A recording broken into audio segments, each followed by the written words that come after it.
Growing sweet cherries in Iowa is an iffy proposition at best. Tart cherries, on the other hand, can thrive here. But they are definitely the divas of the growing season. When they're ready, all eyes are on them and you have to pick them fast. The harvest window is only open for a week or maybe 2. I'm Charity Nebbe. On this episode of Iowa Ingredient, we'll admire the pop of brilliant red color within the groves of Allen's Orchard in eastern Iowa. Then longtime Iowa Ingredient chef Terry Cole will bring the vibrant flavor of cherries to life when she cooks with us in our studio kitchen.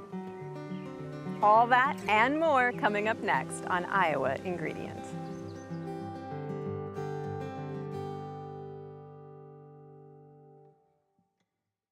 Funding for Iowa Ingredient is provided by the W.T. and Edna M. Dahl Trust, Chef Lisa Laval of Trellis Cafe and the River Center, and Chef Michael Laval of the Des Moines Embassy Club. For more than 100 years, the Des Moines Embassy Club has provided a place to dine, celebrate, and do business, located in downtown Des Moines and in West Des Moines. And the Friends of Iowa Public Television Foundation. So we're gonna go put these in the oven at 350 degrees. Perfect dish. I get some of those beans with my sweet potato.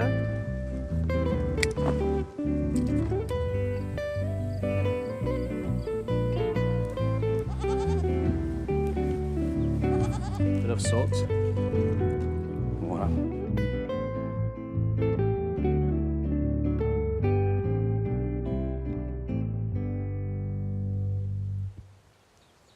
Iowa cherries will make you pucker if you're lucky enough to taste them fresh off the tree. But when they're ripe, you have to act fast. That harvest window passes by in a flash, and the taste of fresh tart cherries is delectable. They're the perfect ingredient for jams, pies, and other desserts. Now, the taste of sour cherries is one that humans have been in love with for millennia. The Greeks were the first to love this tart flavor. And historians tell us that the first tart cherry tree in the United States was planted by colonists in Massachusetts. And lucky for us, the tart cherry eventually made its way to Iowa.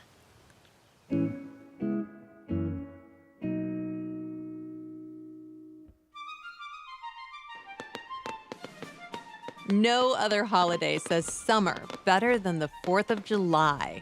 Not only is it a celebration of our independence, but for many, it's a celebration of food.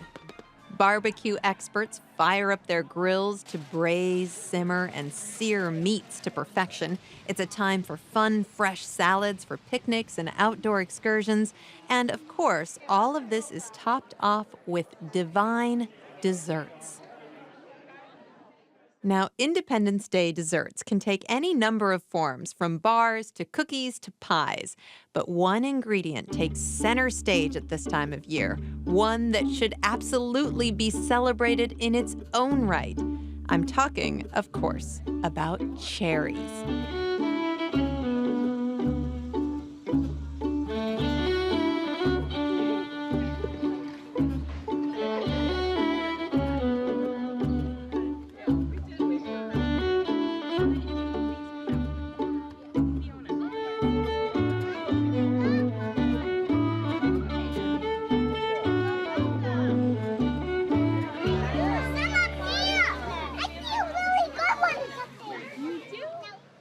Just outside Marion sits Allen's Orchard. This family-owned business primarily offers fresh apples and some produce. But in those magical weeks of late June and early July, you'll find cherries reigning supreme. We eat cherries right off the tree. Usually we develop a red face around them, red clothing. The cherries are North Star. It's a variety of a tart cherry. If you get it when it's ripe, it's just a very pleasant flavor, but it is not tingling to your sweet taste buds at all. If you get it and it's not quite ripe, then it tends to be rather sour. But tart is what we're aiming for. Sweet, it never will be. In the U.S., the majority of tart cherries are grown in Michigan.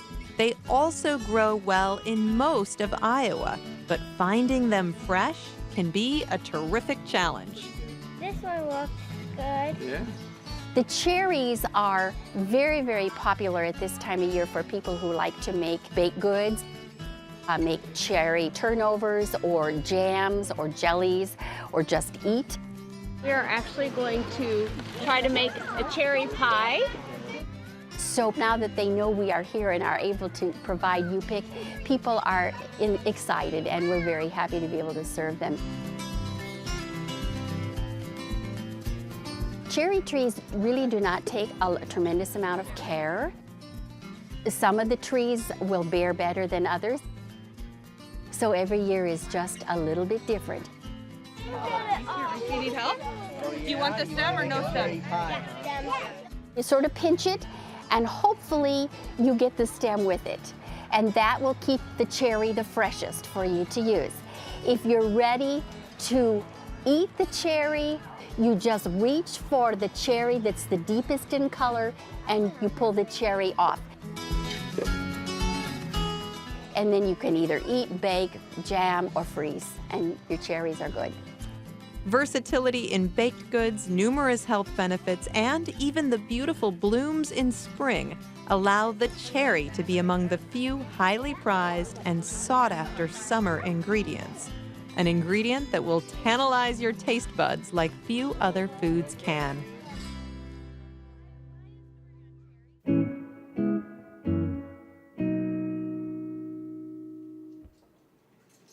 My name is Terry Cole, and I became a chef as I love to cook. I had friends that loved to eat and encouraged me to make it my living. And so I threw caution to the wind and went to culinary school, and that's where it all began. I'm gonna do lemon zest. I would say my culinary style is flavor. I was trained to use salt and pepper and to venture into the herbs and spices and to use them abundantly, because that ultimately is where we get our flavor, and our taste buds are entertained that way. I browned it and finished it in the oven.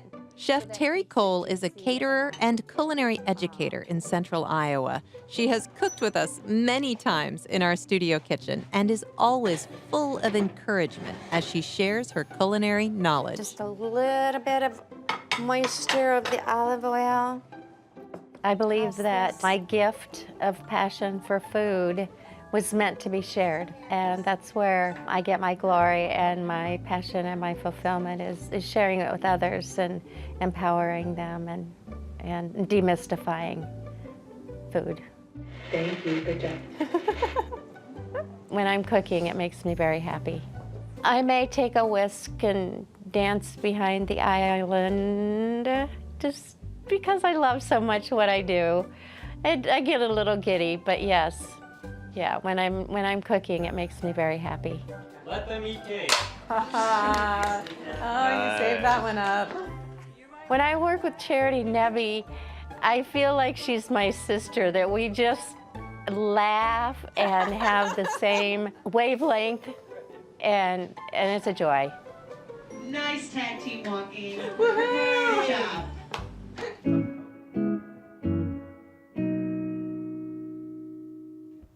And now we are in the kitchen with Chef Terry, and we're going to start with cherries on the savory side, right? What are we going to make? Oh, it's fabulous. It's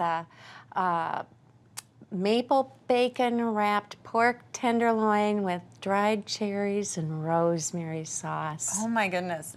Every good thing. Yeah. is in this. Okay. Yeah. All right, let's get started.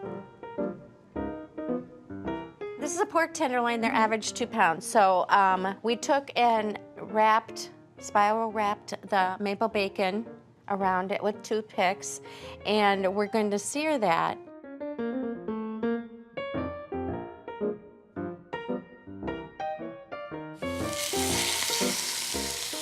So we'll let that set, and you won't move it until it's ready. Okay. We're going to sear all 4 sides and then move it to the oven. Okay.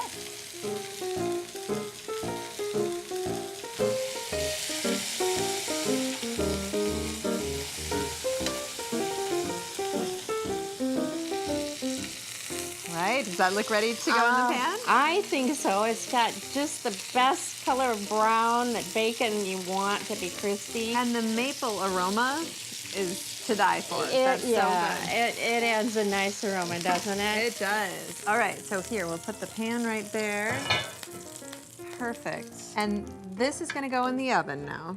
Yes, it goes into the oven so it browns on the direct heat, and then it goes into the oven into the indirect heat so that it stays moist and cooks through. All right, because right now the bacon is pretty much cooked, but the pork tenderloin isn't. Right. All right. Right, and it just needs to be cooked to 150, 140, 150, and it'll continue to cook up 5 or 10 degrees once we pull it out. Perfect. We've got the oven at 375 degrees. So Yep. we'll stick it in there. Yep, Great. and in we go.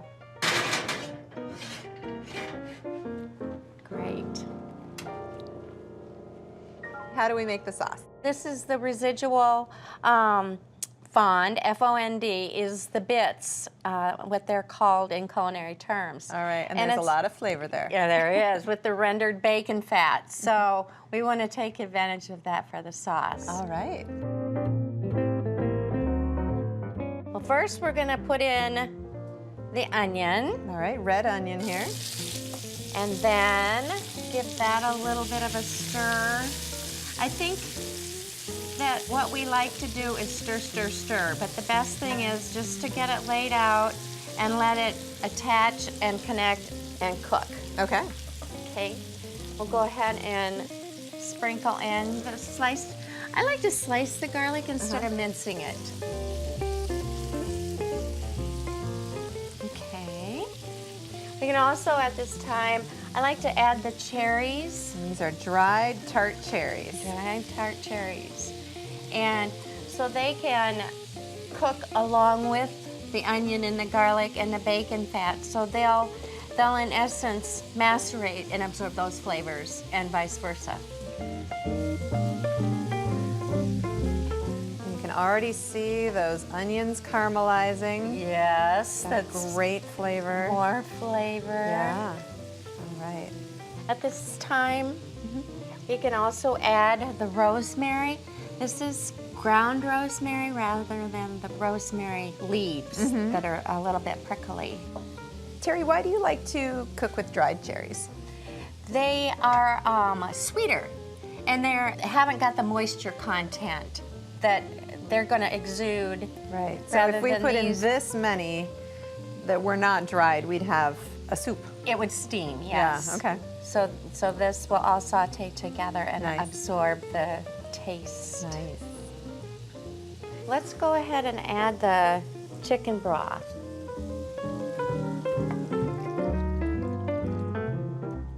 There we go. All And so we'll bring this up to temperature, right. Okay. and we're nearly done. All right, this has been bubbling away. You've got just a finishing step here. What are we gonna do? This is called a slurry. Okay. Most people just know it as cornstarch and water, equal amounts, but I have incorporated red wine vinegar to add an additional. All right, just a little more flavor. Yeah. Okay. And we want just to drizzle it because it will come together really quickly.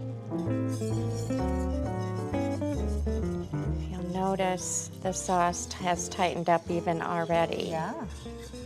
We'll just, sometimes, you know, we won't use it all, but it's better to have extra and not need it.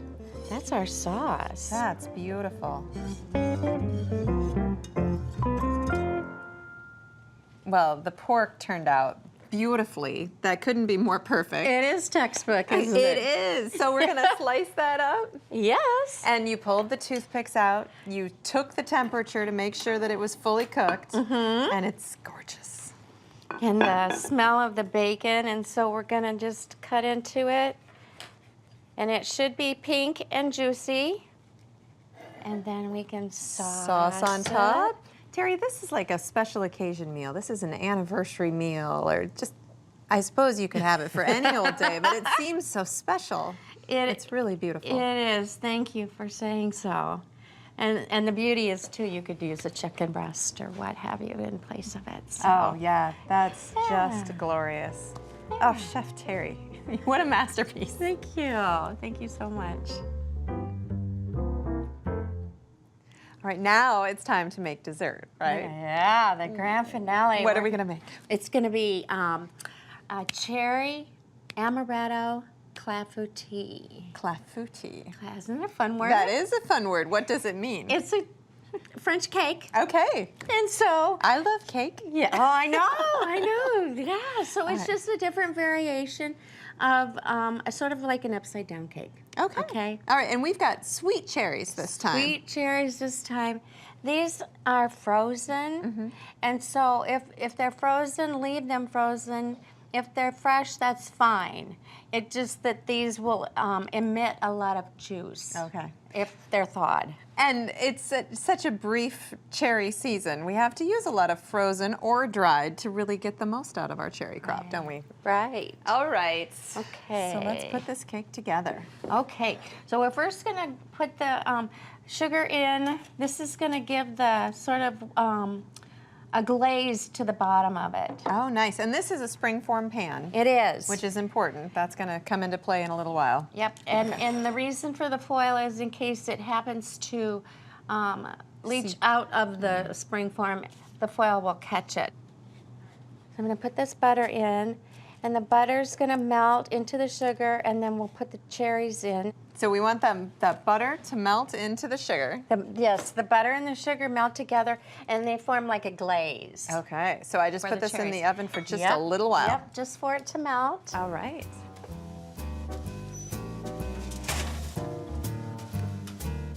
Perfect, and now let's put the batter And together. let's do the batter. All right. Some eggs.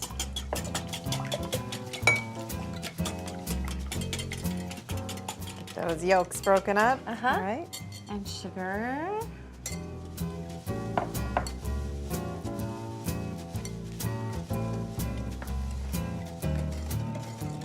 Nice.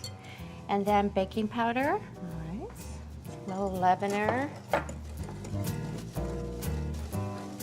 Pinch of salt. Always a pinch of Always salt. handy. Ready for flour? Sure. Okay.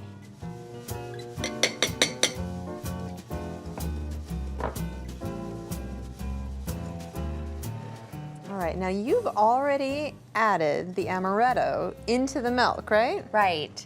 Why? 2 tablespoons of amaretto and then the difference in milk. So Okay. you've got 3/4 So cup. you make sure you have just the right amount of liquid in. Uh-huh, yeah. And it And made that's- that milk smell wonderful. Isn't it nice? I love that smell. Yeah, it's like almonds, amaretto, and Yeah. cherries that you mentioned you like. Oh, that's my favorite combination. Good, okay.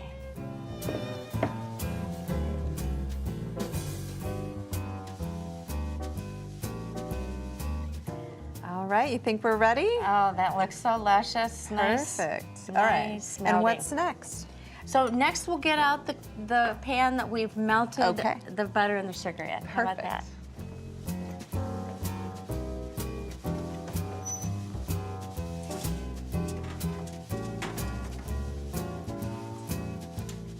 All right, we've got a delicious hot slurry of butter and sugar. And now the cherries go on. Just into that, and Yep. we don't stir that No. around or anything? All right, wonderful. I'm very excited about this, Terry. Me too. I think you're gonna love it. I'm sure I'm going to love it.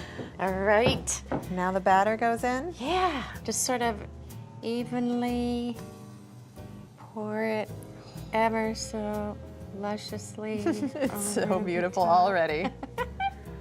That's perfect. All right. So tasty. And it's ready to go back in the oven. Right. And this time, how long are we going to bake it? This is going in for 40 minutes. And we'll rotate it in 20 just to make sure it's looking good right. at 375. Wonderful.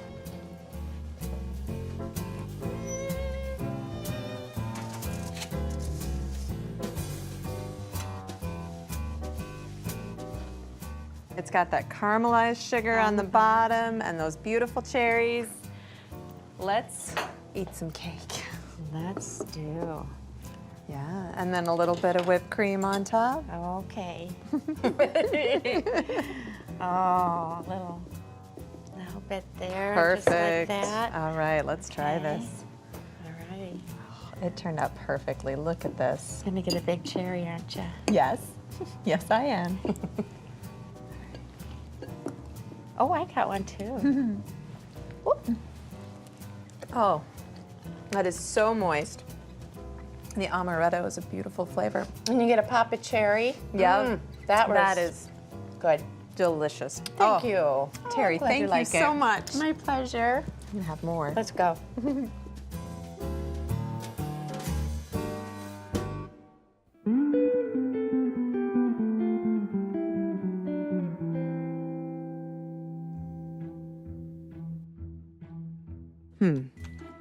Food.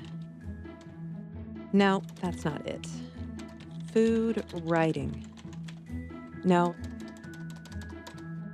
Writing about food. Writing about food can be a difficult undertaking. How many synonyms can you come up with for delicious before you run dry? Yet food writing has really taken off in the past few years. With more and more people using the internet, it's easier than ever to find innovative recipes that use a wide range of fresh ingredients. And today, many people are making a career out of writing about food. Meet Kristen Porter, better known as Iowa Girl Eats, a food blogger. Every day, Kristen writes about food, highlighting recipes that are easy, family-friendly, and use fresh ingredients, with the mantra, eat well, run often, and travel far. My blog is about cooking, which I obviously love, but I also have a passion for running and traveling. And so I just kind of thought, you know, the blogs that I enjoy reading the most are kind of all-encompassing about a person's life. You really get to know them beyond, you know, food or whatever they're blogging about. So I just thought, you know, these are all the things that I love. Why not share them all? And thanks to her willingness to share her thoughts and ideas about good food, her blog is now a huge success. Food blogging is a really great community to be a part of, and I just wanted to share. And, you know, I love hearing back from readers who have tried recipes and, you know, have worked out for them, or say, you know, I made this for my husband and he absolutely loved it. So I love hearing successes. So what does a day in the life of a food blogger look like? Thank you. That all in one package? That'd be great. That'd be great. Okay.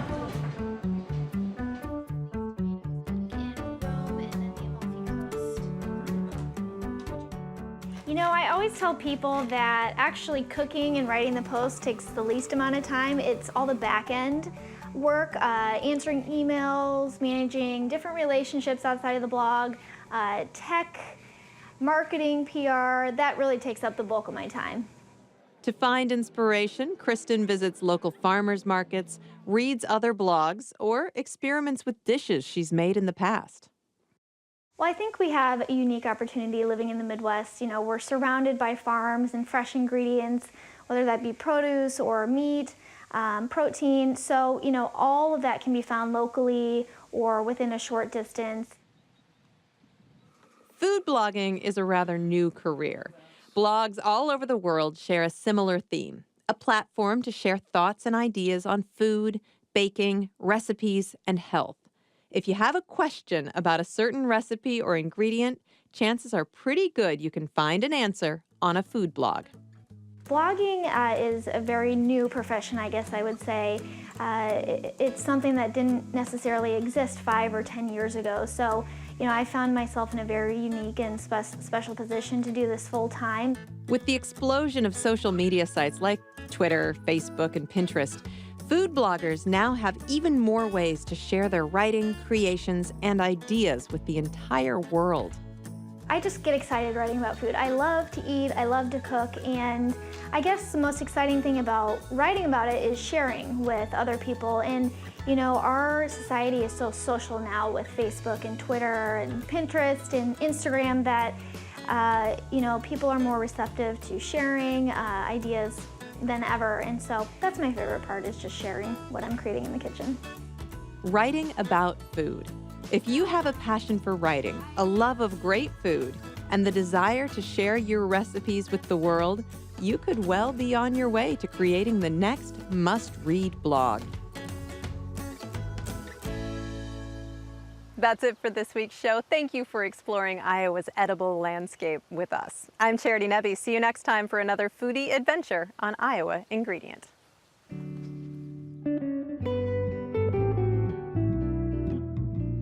Keep in mind that circumstances are always changing, so please take a moment to check ahead if you're planning to visit a restaurant, farm, or event featured on the show.